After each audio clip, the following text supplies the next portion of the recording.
Hey everyone, welcome back to Breakthrough Innovation, where we uncover what it really takes to lead change, create value, and build what's next. I'm JL Heather, a co founder of Centered, a firm that helps organizations navigate complexity, spark creativity, and unlock the full potential of their teams through innovation coaching and strategy. Today's guest is one I'm super excited about, and he brings deep insight into how large organizations can reduce risk and validate bold ideas before they bet the business.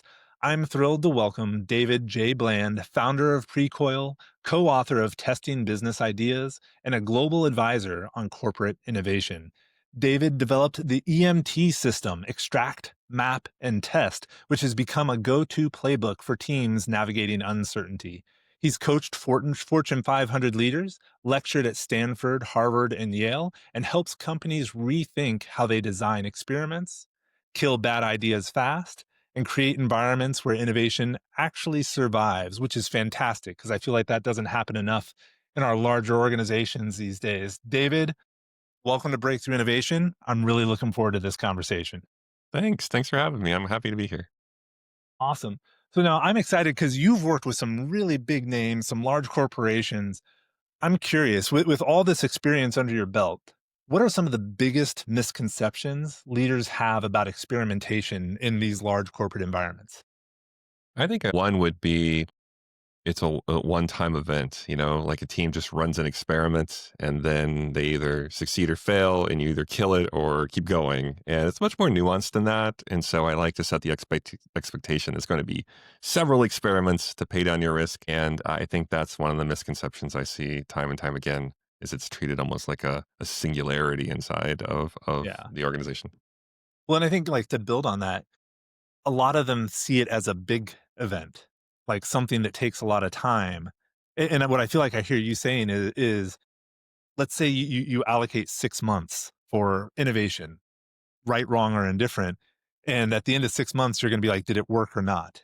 I think what you're kind of saying is even if you want to allocate 6 months, you should have a whole bunch of micro decisions like, is it good enough to keep going? Is it good enough to keep going? Is it good enough to keep going kind of throughout, like maybe every 2 weeks? Yeah, corporations, I think when they invite me in, they're like, oh, where do you fit? Where does this methodology fit? And it's usually, well, if you're super early stage, I'm not helping you with ideation that much. You can come up with ideas. But I don't want you too far along where you're already in love with your solution. So usually, if you think of like stage gates, I'm gate 1 or 0 even, or before that, and just really helping them integrate this into their existing process, not necessarily replace everything, but integrate, how you go and test and de-risk throughout what you're doing already. Almost like it becomes just a part of the way they work rather than that one-off event you're talking about. Exactly. No, I love that, and we couldn't agree more in terms of how we approach innovation. Now, we kinda talk about those misconceptions. Maybe on the flip side of that, what patterns do you see at companies that actually are succeeding at innovation? So whether that's resetting the S curve or just consistent incremental innovation, what do you see that they do differently from those who maybe only pay lip service to innovation? Yeah, it takes a lot of work and commitment, especially from the C suite. And so being able to go beyond just we're going to give the teams tools and maybe a little bit of coaching help. We have to think about systemically what the org needs to have to make this a repeatable process. And it's much more beyond just the teams and the tooling and the coaching. So I see some of my clients, they invest several years. I mean, they're in multiple year journeys of this. And we start off with something like a little structure around it, to get people kind of foundational level. But really quickly it becomes, well, how do we build up your training inside the company and your own coaches? And how do we help you modify your processes so that funding is part of this? So it's not just feels like theater in a way that you're doing extra work. So it's what I notice is there's a real commitment to we constantly need to be reinventing. We constantly need to be searching for new ideas. And you don't find this one-off brilliant idea that generates a bunch of revenue in your spare time. It has to be part of the way you work, and you have to have systems that support that. And what do those systems look like when you see these organizations? Like, how are they setting things up? Well, there are layers to the systems. There's almost like, of course, you need the team support with the tooling and the coaching and the access to customers. That's a big one. If you don't have access to Yeah. customers, it's kind of hard to do this in a customer-free zone. And then beyond that, it's, like, what does your portfolio look like? How are you pulling these ideas in? Do you have enough ideas in your pipeline to kind of pull through this process? How are you structuring your teams around these? And beyond just that initial pilot, how are you selecting people or having people opt in to work this way? What are the incentives to working this way? Because you're asking people to take on a lot more risk and do something maybe differently than they haven't done before. Being able to communicate properly as a leader, that why this is important over and over again. So there are all these different things that need to sort of surround the effort and help support it. Otherwise, I think what will happen is it'll plateau and then it'll kind of start, declining, slow decline. Because without that repetition, I think people are kind of drawn back to how they were working before. And so you do have to sort of have some resilience. And I don't want you to feel like a broken record saying the same thing over and over again. But as soon as you stop saying it, they're going to kind of revert back because that's what feels much safer. We tend to refer to it as organizational momentum. You kind of have to overcome that to kind of set a new swing, for lack of a better word. And there was a lot in what you said that I would love to dig into. Maybe the first place to look at it, you mentioned team structure, and I'm curious. We look a lot at team structure when we go into organizations. What are the things you look for in terms of team structure to support the kind of innovation as part of your DNA kind of approach? I think of framing risk, and I pull a lot from design thinking and user centered design here with desirable, viable, feasible framing. And there are variations of that in many different words, but starting there with, kind of, do they want this? Should we be working on this? And can we do this? And what I've found is that regardless of the exact title of the people in the team, you do need representation from all three roles and all three sort of themes of risk. And so having people, usually desirability, it's a lot of marketing, sales, user research, potentially design in there. From viability, it's product, and product could also be playing multiple hats here. You have a finance, accounting, people that are saying, is this a viable thing we should be doing in the org? And then feasibility, of course, you have tech and tech leadership, but you also need maybe safety and compliance and legal and regulatory sort of help in there because you might have something that works, but it doesn't go forward because you don't have right to practice or it violates regulations. It is important that regardless of the roles, you have a team that can address different themes of risk, because I think if you miss one of those, you can have something that people want and they'll pay for, but you can't build it. Or you'll have something that people want and you can build it, but they won't pay enough. Or you could have something you can build and it looks great on paper from a numbers point of view, but they don't really want it because it doesn't solve the job to be done for them. So I do think all three is really important. No, and I love that you mentioned like legal, regulatory, things like that. I think what we found is legal, regulatory tend to default to no when you ask, can we do this? And I'm curious if you've seen the same thing when you involve them in the process, when you pull them into the ideation and the actual innovation, all of a sudden they're defaulting to how can we make this work? Like, how can we actually fit this in? So it almost changed their default response, which in my opinion, drastically increases the potential for success and innovation because now they're on your side to some extent. Yeah, I mean, because you invite them early doesn't mean they'll always say yes, but they Right. have Oh much more yeah. context, you know? Yeah. I think when you get really far in the process and then at the last minute someone goes, "Oh, did we check with legal?" And you say, "No, oh my gosh, we have to throw this over the wall to them and hope they say yes." They don't have a big incentive there to say yes, especially if it's something different. You maybe didn't define how many people you're testing with here. They're worried about exposure and liability and all this. There's this famous example of Eric Ries when he was in Intuit, where they literally spent more time in the meeting for due diligence and legal than it actually was exposure, cost, and liability. Like just adding up the salaries of the people in the room was more expensive than the actual liability of the experiment. So I do think it's not just legal. You can invite other folks in early too. And even if they're not actively participating in the sense of you're taking the recommendations and running with them, they will feel more invested and they will have more context. So I'm a big fan of involving people sooner. Yeah, we did some work at Pfizer a long time ago, and it was as we went in, everyone was like, "Nah, legal kills everything. Why don't we just invite them to the first meeting?" And all of a sudden, legal was the one coming in. How do we do this? Like, how do we make this work? And it blew people's minds. So I love that. The other thing you mentioned that I don't want to lose sight of was incentives, and I think that that's probably a bigger topic than anyone typically realizes. Because I feel like so many of the incentives at organizations are anti-innovation. When you look at an organization that has incentives done right, what does that look like? Yeah, I don't I don't know if I've seen many others yet.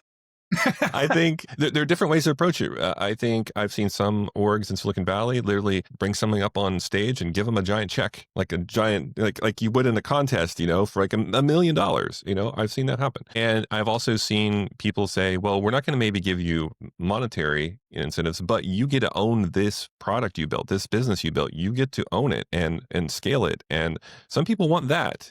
Some people want recognition. Some people. So I think it comes back to in your org and your culture, what would be the incentive that's appropriate for your team? But I agree, we're not really having that conversation very often. And when I go into companies and they say, well, I want to be a coach, I want to coach in this process. And then people are like, well, what's the incentive to be a coach? You're just adding on extra work that now I have to do in addition to everything else. And maybe I get a gift card or something like. So I do think with incentives, we do have to have a hard conversation. And it feels like we sidestep it a lot. We're kind of Yeah. like, oh no, we're going to do all this change. And then people just come along with it. And I think, we have to have that hard conversation of what's the incentive for people to work this way. And I love the idea that the incentive is different for different people. We have this idea that, oh, we'll just blanket, this is what we do for anyone who does X. And I like this idea that maybe it makes more sense to figure out what that person actually wants from their efforts and give them that. I love that. The other part is I think, we talked about incentives. I think a lot of times though, it almost doesn't matter what the incentive is because there's such a big disincentive in other areas in terms of like how you show up on your yearly review, how that company looks at what they would call failure. I say that with air quotes because I think failure is one of those messy terms that is gets a bad rap in innovation in general. How do you balance that? Like, do you? I'm not a big fan of like tiger teams and like totally separating out into skunk works and stuff like that. But like, how do you actually balance the incentive with the maybe the cultural disincentive? Yeah, the disincentives it's almost similar to the conversation where we always talk about empowered teams. And then I Yeah. remember having this conversation, I think it was with Todd Sharon in Toronto a long time ago. And he was like, when's the last time you disempowered a team? Like that's the more important question is like, when's the last time you disempowered teams? So I think, when I see leaders really embrace this and want to see a real change inside the culture of their company, I see them celebrate it. So for example, I do a lot of work at DuPont. And Alexa Dimbeck is very famous for her Dead Projects Day. And I've seen ex DuPonters go out and actually do that in their companies after being a part of it. And what they do, and I've been a part of a few of these, they dress up on Halloween in costume and they line up all the projects they've killed and they go through why they killed them. And no one gets yelled at or reprimanded, or, it's not when your review comes up, there's a black mark because you're on a failed project. It's, hey, let's celebrate. We didn't waste millions of dollars continuing to develop that thing. And quite often we're framing that as desirable, viable, feasible. Most of the time things fail because they're desirable. They weren't desirable. Let me put it that way, because there wasn't a job to be done, or it wasn't viable. We couldn't make it for a low enough cost for people to pay enough for it. Very rarely does anything get killed because they couldn't build it. Like people can build kind of anything and work through the legalities of it all. So I think being able to celebrate the failures in a way that's kind of, there's some social engineering, I guess, going on there because you're inviting other people and they get to present. And it is kind of fun because everyone's dressed up and it's Halloween. But I do think little things like that help with the because it makes it feel like, oh, this is somewhat of a safer space where, yeah, we can kill this thing because nobody wants it and I won't, get yelled at or demoted. Well, and I love that. I mean, I'm gonna completely blank on this quote. It's something along the lines of if you want to double your rate of success, you have to quadruple your rate of failure or something like that. And I can't remember who said it, but I think that Halloween celebration for killed projects or dead projects is a great way to kind of show. I think maybe the twist I would make on that is somehow you have to incorporate this is what we learned from it as well. I think I've always hated the sayings like fail fast, fail forward. Those don't quite sit right with me. The one I like is fail smart. Like you should go in with a very clear idea of this is what we're testing, this is what we want to learn, and this is how we'll know if we've succeeded or failed. And if you can do that, the outcome almost doesn't matter because you win either way. It kind of goes to that Nelson Mandela quote: "I never lose. I either win or learn." I'm a big fan of that kind of approach to managing the failure rate in an organization. But like you said, I don't know that I've seen anyone who does it incredibly well. I've seen a lot of people who do parts of it well here and there. I don't know that I've ever seen an organization that just really had their hands wrapped around it. Yeah, I mean, there's some that I'm a fan of, but they have ebbs and flows to it. Like I love Intuit. Intuit's done a lot of great stuff in Design for Delight. I've done a lot of work with Adobe, and I love how Adobe approaches creativity and failure inside their organization, and it's full of a bunch of creative, happy people. So they tend to artistic people that are drawn to that kind of work anyway. But it's really hard to point of many different like role models across the industry because even when they do start making some progress, if again, like I said early on, if they're not paying attention to it and they're not intentional about it, they can go back to working the way they were before. Pendulum I do swings think, back. yeah, it definitely does. No, I love that. Now, as we're getting close to the end, I'm curious, what's something that is kind of, do you feel like still an unsolved problem where there isn't a good, clear answer in innovation in today's world? I think it comes back to accountability. I think we have this negative, almost connotation of accountability. If I go into an org and I start asking leaders about accountability and innovation, it's always like, well, I'm holding them accountable to this ROI and releasing it this date. And it feels very transactional to me. And I was kind of talking about this recently on a webinar. Whereas I think the unsolved portion here is, well, how instead of like holding people accountable, I'm more giving them space where they can give an account. So we can say, give an account of whether or not we should invest in this or not. And let's obviously make this decision together, but it's not me holding you accountable to running experiments or holding you accountable for this ROI on innovation. So I do think we still have to work out that accountability model a bit and get to more of a where I'm creating an environment where the teams can test and they can experiment and present what they've learned and give their recommendation. And we're really encouraging them to use their critical thinking skills. I think over time, we've got this weird dynamic where it's like all the critical thinking happens up top somewhere, and then the work kind of trickles down to the rest of the org to execute. And even if we're doing it in Agile, we're just kind of iteratively delivering on stuff that was already decided for us. And I don't think that was in the spirit of Agile at the beginning. And I think we need to be careful of that sort of mindset inside org. So I still think it comes back to accountability and making that a healthier sort of word inside organizations and giving people space where they can test and learn and give an account of how we're de-risking this or not and whether we should invest in this or not. I do think that we have a long ways to go there. No, I love that. I think that that's really insightful. And I was going to ask you like, what's the mindset shift we want? But I think you already answered that question. We want leaders to think about accountability different. I love it, David. This has been fantastic. What's the best way for people to get into contact with you to work with you? Yeah, a couple ways. One is LinkedIn. I'm always on LinkedIn posting memes or trying to share, what I'm up to. So it's David J. Bland on LinkedIn. You could also hit me up at davidjbland.com. That's my personal site, and you can see a bunch of information about me there as well. Awesome. David, this has been fantastic. We probably could have gone a whole hour and been fine on this whole topic. I've always enjoyed talking to you. I enjoyed being on your podcast as well. For everyone who's listened all the way to the end, I'd love to hear about your thoughts on accountability and innovation in the comments. I think that's a really interesting topic that probably, to David's point, doesn't get explored well enough. And then before you leave, don't forget to, of course, leave that 5-star review. And if you know anyone that could benefit from the discussion between David and I, send this episode to them, share the wealth, share the love. We love to see it. David, thank you again. Fantastic conversation for everyone else. We'll see you next time on Breakthrough Innovation.